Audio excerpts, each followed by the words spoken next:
Նախ փորձենք հասկանալ ինչ է նշանակում տոտալ ռեաբիլիտացիա։ Տոտալ բառը ինքն իրենից ներկայացնում է ամբողջական,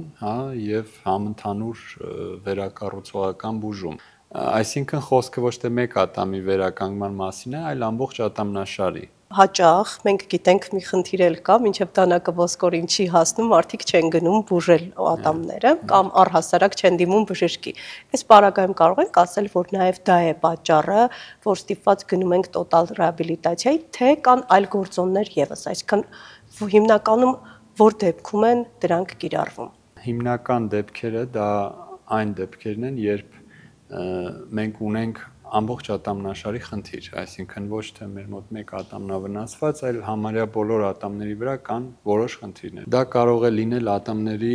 վաղաժամ մաշվածությունը, ինչպես հայտնի է, մենք ունենք ֆիզիոլոգիական մաշվածություն, այսինքն տարեց մարդկանց մոտ սովորաբար դիտվում է մաշվածություն։ Վաղաժամ կամ ախտաբանական մաշվածությունը դա հիվանդություն է, որը հանդիպում է նյարդամկանային դիսբալանս ունեցող պացիենտների մոտ, ովքեր որ չնկատելով գիշերային ժամերին կամ նույնիսկ ցերեկային ժամերին ուժեղ կրճտացնում են ատամները եւ դրա հետևանքով բերում են ատամնաշարի մաշվածության, եւ նման դեպքերում վերականգնել ընդամենը մեկ ատամը դա շատ սխալ է, քանի որ մենք ունենք արդեն պսակների բարձրության իջեցում եւ որպեսզի վերականգնենք ամբողջ ճիշտ բարձրությունը մեզ անհրաժեշտ է ամբողջական ատամնաշարի վերակառուցում, Սա դեպքերից մեկն է, որի պարագայում ցուցված է, տոտալ ռեկոնստրուկցիան։ Մեկ այլ դեպք, ցավոք սրտի շատերը թեկուզ շատ լավ հիգիենա պահպանելով ամենայն դեպս հանգում են նրան, որ երիտասարդ տարիքում ունենում են բազում պլոմբավորված ատամներ, նրբազրկած ատամներ, շապիկներով ատամներ, դեպքեր կան, որ ինձ դիմում են, օրինակ այնպիսի պացիենտներ, որոնք շատ չեն հետևում իրենց ատամներին, այսինքն ատամնաբուժին դիմում են մի քանի տարին մեկ անգամ կամ նույնիսկ շատ ավելի ուշ ժամկետներում, բայց միևնույն ժամանակ ես զարմանում եմ, թե ինչքան առողջ է ատամնաշարը, Եվ հակառակ դեպքը, երբ որ մարդիկ պարտաճանաչ դիմում են ամեն 3, 4, 6 ամիսը մեկ մոտենում են ատամնակարի մաքրման եւ զննման եւ տեսնում ես, որ ամեն դեպքում առկա են բազում հին լիցքանյութեր, քայքայված ատամներ, հաճախ կոտրվում է էմալը, դա այս ամենը պայմանավորված է ժառանգականությամբ։ Իսկ եթե դիտարկենք հիմնականում որքան ժամանակը մեկ պարտադիր պետք է այցելենք ատամնաբուժի, անկախ նրանից, թե գենետիկ եւ թե հիգիենայի դեպքում ինչպես ենք մենք խնամում այն։ Տարվա մեջ 2 անգամ են այց նշանակում ատամնաբուժի մոտ, ավելի հաճախ սովորաբար ցուցված է այն դեպքերում, երբ ունենք օրինակ տեղադրած բրեկետային համակարգ, այսինքն այդ պարագայում ցանկալի է արդեն 3 ամիսը մեկ մոտենալ, որպեսզի կատարվի պրոֆեսիոնալ հիգիենա, կամ եթե օրինակ տեղադրվում է տոտալ իմպլանտատների վրա կոնստրուկցիաներ, նման պարագայում նույնպես կարծում եմ շատ ավելի հաճախ է պետք այցելել, ուղղակի sense միջազգային տերմինով ասում են check-up-ների, այսինքն միած ստուգվելու, տեսնելու ամեն ինչ նորմալ է թե չէ, նույնիսկ այն մի փոքր խնդրի պարագայում փորձել խնդիրը լուծել ի սկզբանե։ Հաճախ երբ խոսում ենք ժամանակակից տեխնոլոգիաների մասին, ստոմատոլոգիական աշխարհում, իսկ մենք գիտենք բավականին լավ արդյունք են գրանցում,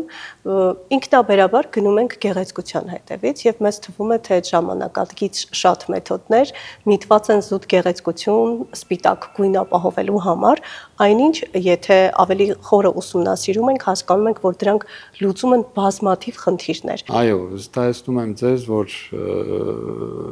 ես, ինչպես նաև մեր կլինիկայում աշխատող բոլոր մասնագետները շատ հաճախ հրաժարվում են ուղղակի պացիենտներին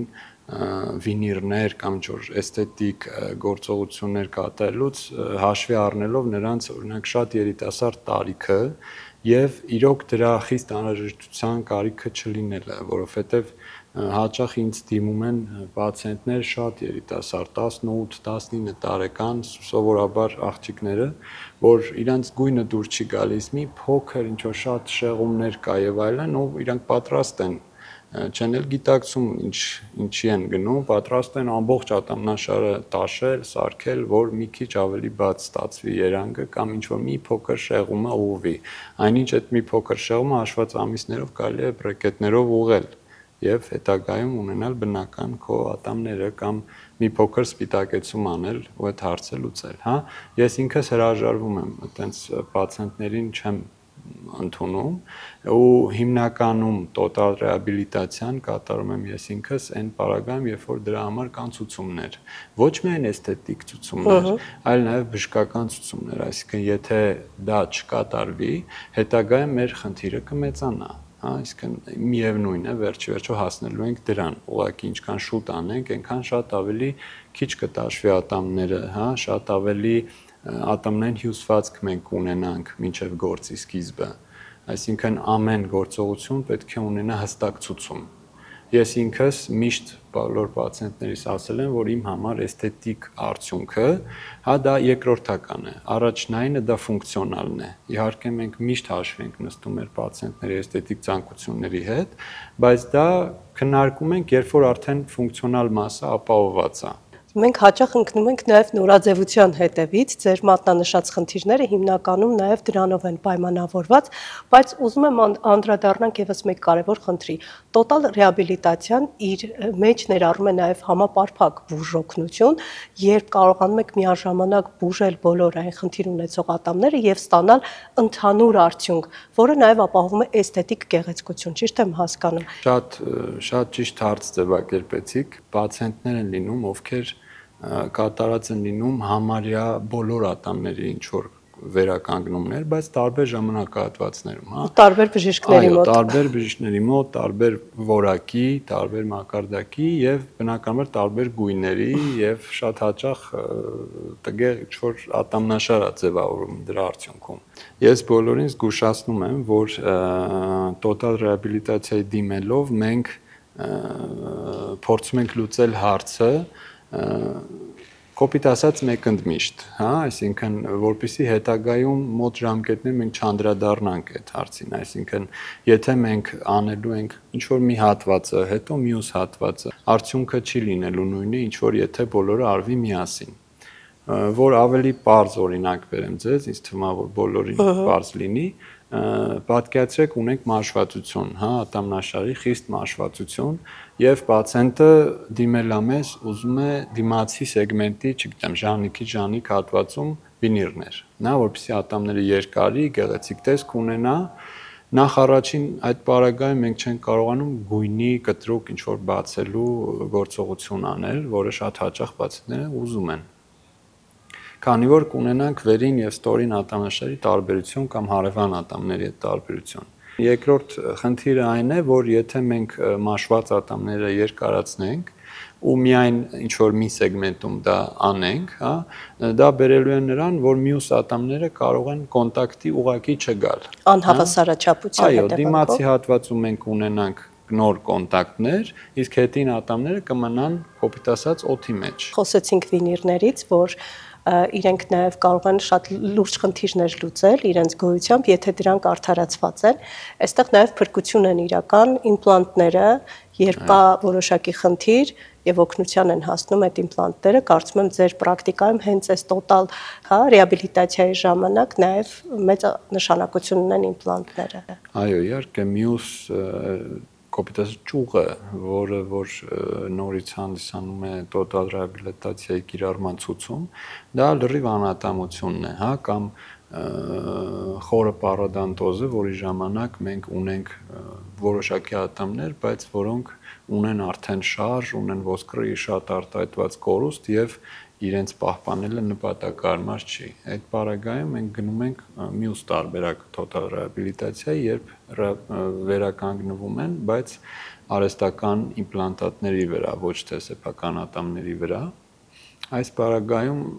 էլի նման մի հարց կա, որ պացիենտները հաճախ պատրաստ չեն լինում կորցնել իրենց վերջին ատամները, հա, պատկերացրեք դիմում են ու մնացել է 4 կամ 6 ատամ, հա, որոնք որ սենց լավ արտահայտված շարժվում են, բայց պացիենտը դիմել է ու ինքը պատրաստ չի, որ պետք է կորցնի այդ ատամները, հա։ այդ ժամանակ էլ բժշկի խոսքը պետքա շատ նուրբ լինի ու ճիշտ, որ կարողանա այդտեղ համոզելու բան չի։ Հոգեբանական ճիշտ։ Այո, պացիենտը պետքա հասկանա, որ դա իր օգտին է կատարվում, հա, այսինքն անկախ նրանից այդ ատամները կհեռացվեն թե կմնան, միևնույն է ծնոտի վրա տեղադրվելու օրինակ 6 իմպլանտատ, որպեսզի վերականգնվի ամբողջ ատամնաշարը, հա, ավելի նպատակահարմար է նույն իմպլանտատների քանակով նաև հեռացնել այդ շարժվող ատամները եւ տեղադրել նենց կոնստրուկցիա, որը մինչև կյանքի վերջ պրակտիկորեն կարող է ծառայել, հա, քան թե պահպանել այդ ատամները եւ մի տարուց կամ 2 տարուց նորից վերադառնալ նույն խնդրին։ Դուք նշեցիք, որ իմպլանտները կարող են մինչև կյանքի վերջ ծառայել։ Կարող ենք ասել, որ իմպլանտները ապագայում կփոխարինեն շարժական պրոթեզներին եւ այլևս դրա կարիքը չի լինի։ Թե արդեն հասել ենք դրան, ինչ որ չէ։ Ես ասեմ ձեզ, որ արդեն հասել ենք դրան, հենց իմպլանտները ստեղծվել են, որպեսզի փոխարինեն եւ այժմ ինքը այլընտրանք է շարժական պրոթեզին, այսինքն եթե պատկերացնենք պացիենտով ատամ չունի կամ բոլոր ատամների ենթակային հեռացման, կա երկու ելք, որոնցից մեկը դա լրիվ շարժական պրոթեզավորումն է, որ իրենց ներկայացնում է մեզ բոլորիս քաչ հայտնի պլաստմասայից պրոթեզները։ Ու շատ դիսկոմֆորտ։ Այո, նամանավանդ առաջի անգամ կրող պացիենտների մոտ սովորաբար միշտ տենց մերժման մի հատ փուլ է անցնում, որ չեմ կարող բժիշկ, չեմ կարող սենց համոզելով, բանով իհարկե վերջում ադապտացվում են, բայց ամեն դեպքում հենց այդ պրոթեզին փոխարինման համար է հիմնականում ստեղծվել հենց իմպլանտացիան, որպեսզի այդ դիսկոմֆորտը մարդիկ չունենան։ Երկրորդ տարբերակը դա արդեն իմպլանտատներով տոտալ ռեհաբիլիտացիան է, ասեմ, որ նաև կա կոմբինացված տարբերակ, հա, օրինակ հաճախ ստորին ծնոտի վրա պրոթեզների ֆիքսացիայի խնդիրի պատճառով, հա, երբեմն կիրառվում է նաև կոմբինացիա, երբ 2 կամ 3 իմպլանտատ է տեղադրվում, որի վրա պատրաստվում է պրոթեզ, հա, որ այդ իմպլանտատները ուղղակի ամրություն են տալիս, որ պրոթեզը չշարժվի, վերանից դուրս չգա։ Այդ սովորաբար կիրառվում է այն դեպքերում, երբ որ ոսկրային հյուսվածք շատ չունենք, որպեսզի տեղադրենք 6-8 իմպլանտ եւ սահմանափակվում է ընդամենը մի քանիսով զուտ պրոթեզի ամրությունը պահպանելու համար։ Դուք նշեցիք, որ վինիրները օրինակ հաճախ նաև ուզում են վինիրներ տեղադրեն հատկապես 18 տարեկան աղջիկները գեղեցկության եւ նորաձևության հետևից ընկնելով։ Ես լիահույս եմ, որ նման բուժառուներ շատ քիչ են, բայց եղել են դեպքեր, որ կան առողջ ատամներն ուզեն հեռացնել եւ ամբողջությամբ տեղադրեն իմպլանտներ։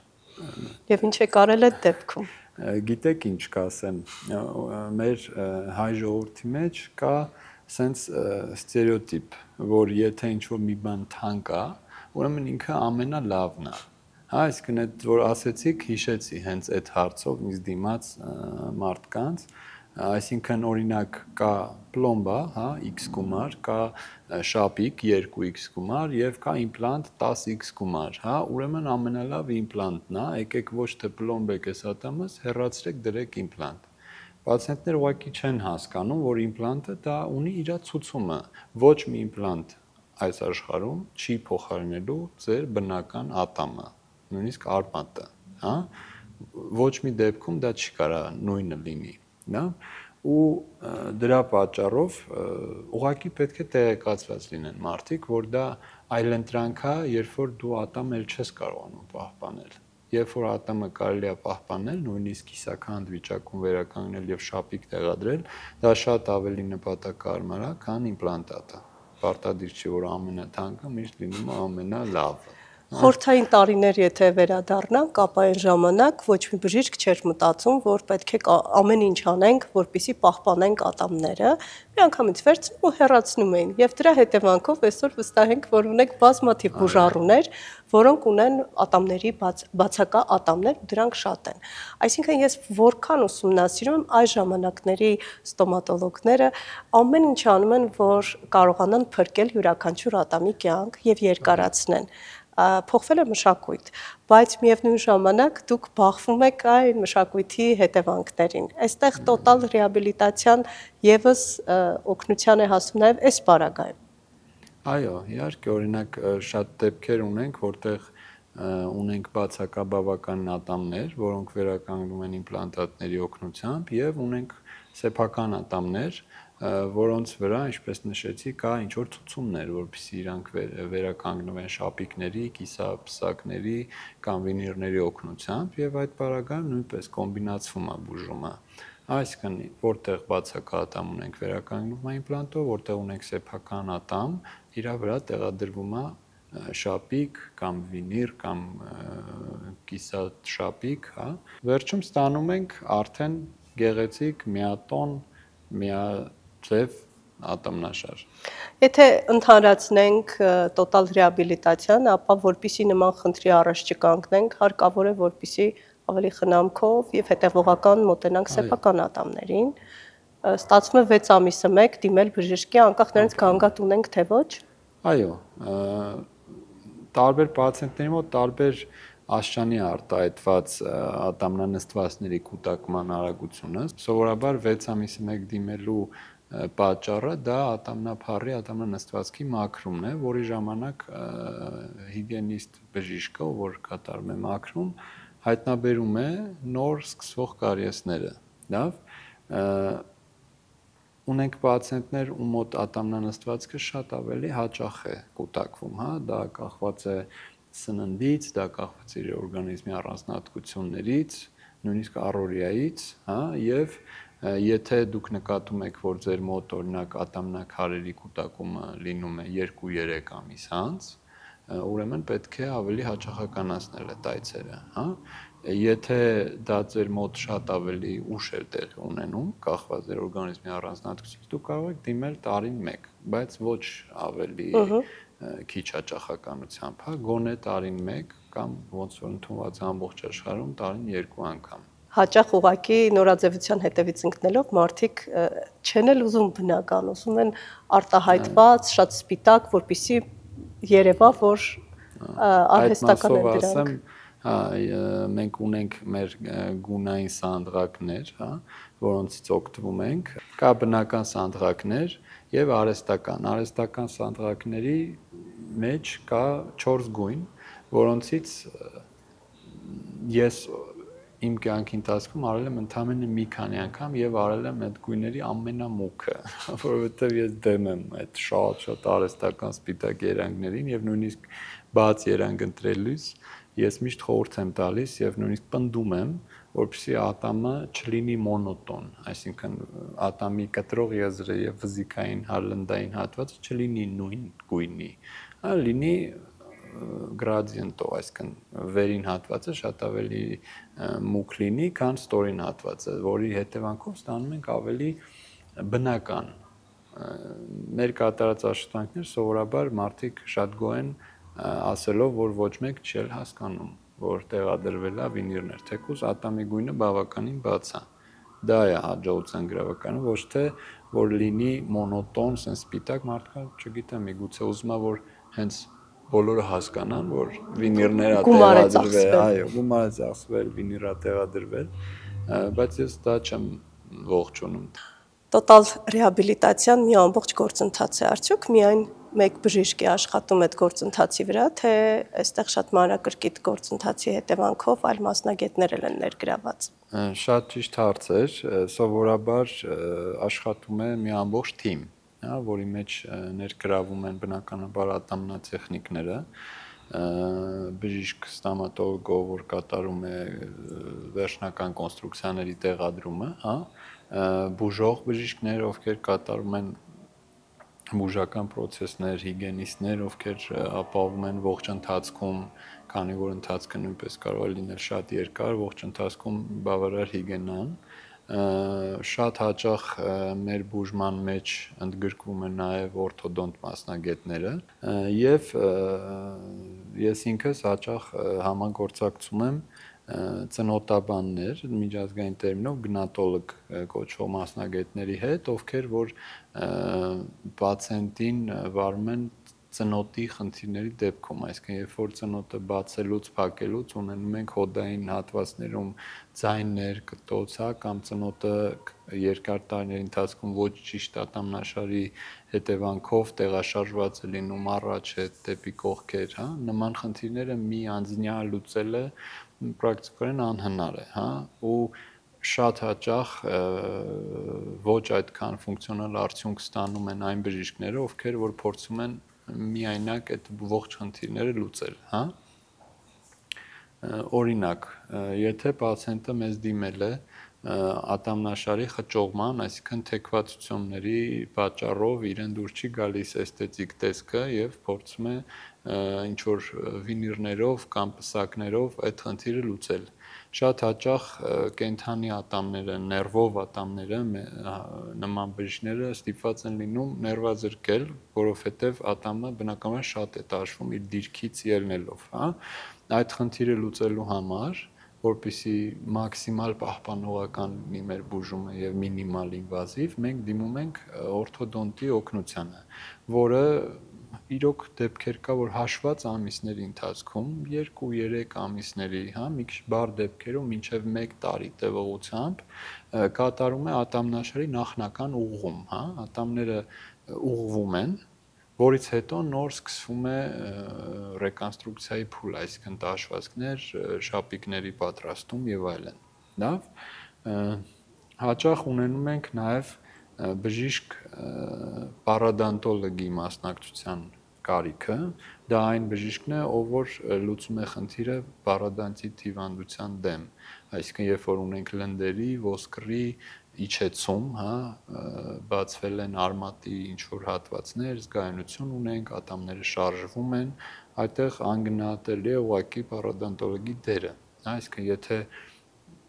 դու շատ նեղ մասնագետ չես, դու բոլոր խնդիրները քիչ-քիչ ինչ որ լուծումներ տալով լավ գեղեցիկ արդյունքի շատ դժվար կհասնես։ Հիմնովին չեն բուժվում այդ բարակայում։ Շատ հաճախ,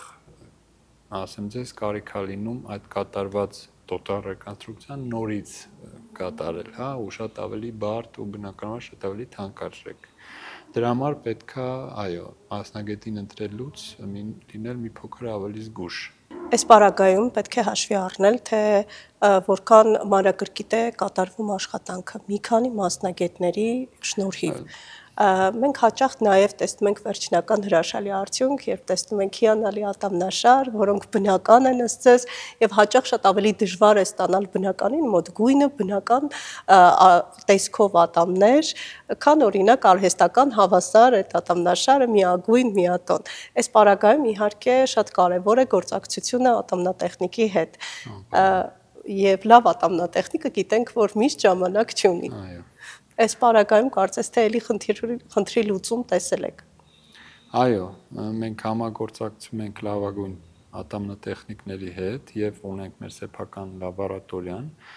որը մեզ թույլ է տալիս շատ ավելի ճկուն լինել այդ բոլոր հարցերում, թե ժամկետների, թե հենց բժիշկ տեխնիկի կոնտակտի հետ կապված, այսինքն ամեն խնդիրը, որ ես տեսնում եմ, անմիջապես փոխանցվում է տեխնիկին, նույնիսկ շատ հաճախ տեխնիկը ֆիզիկապես ներկա է լինում ատամների փորձարկմանը, որպեսզի եթե խնդիր կա, անմիջապես լինի, որտեվ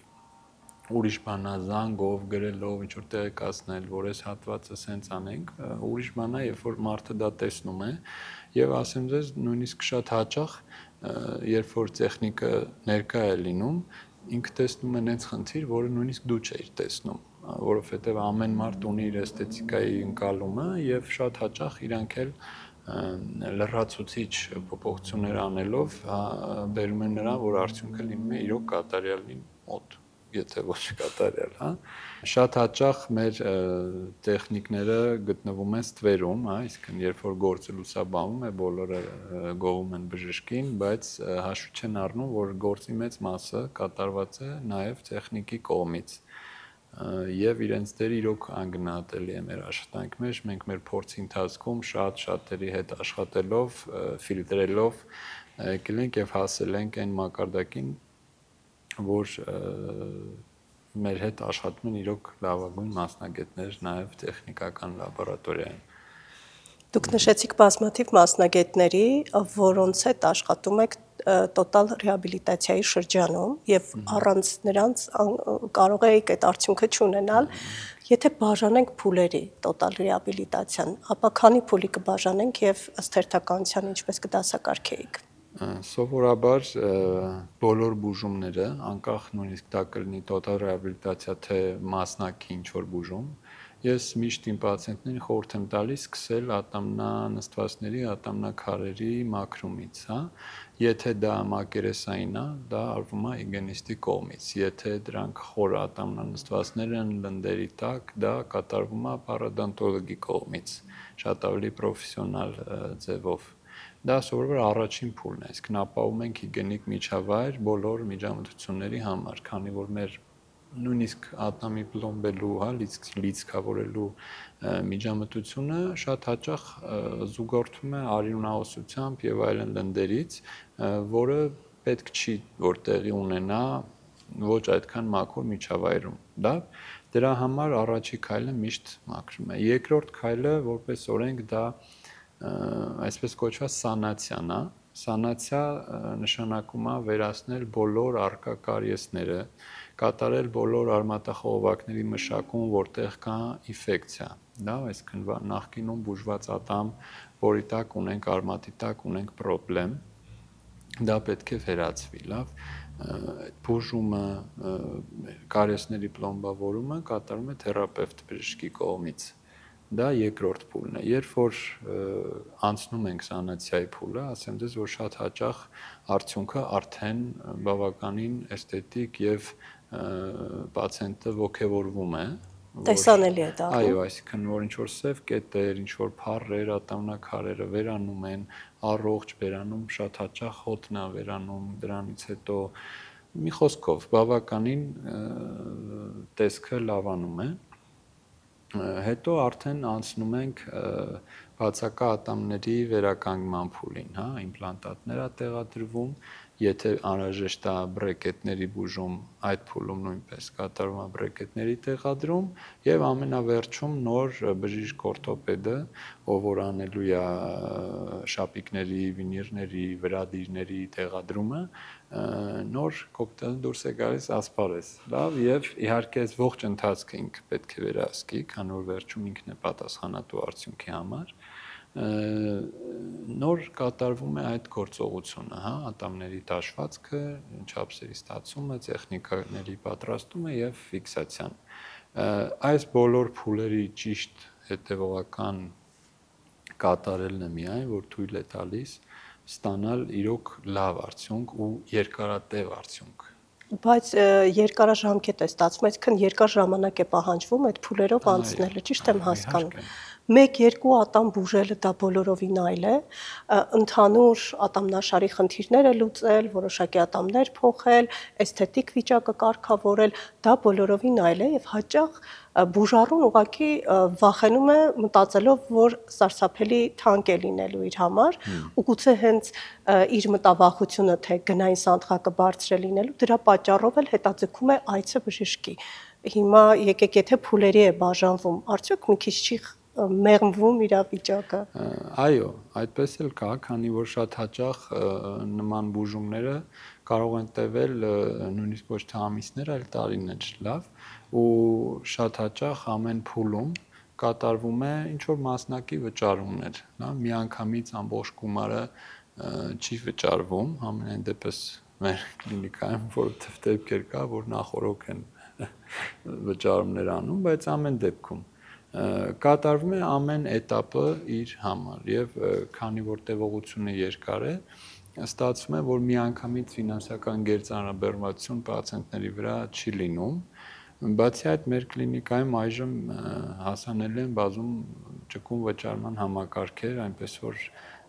սովորաբար դա խնդիր չի առաջացնում պացիենտների համար, կան գործողություններ, որոնք պետք է անել հնարավորինս հրատապ, նա որպեսզի ձեր բնական ատամը դուք չկորցնեք, լավ, միանգամից վախենալ մեծ արժեքից, մեծ տևողությունից եւ հրաժարվել նույնիսկ սկսել, դա մեծ խնդիր է։ Ես իմ բոլոր պացիենտներին նշում եմ, որ եթե այս պահին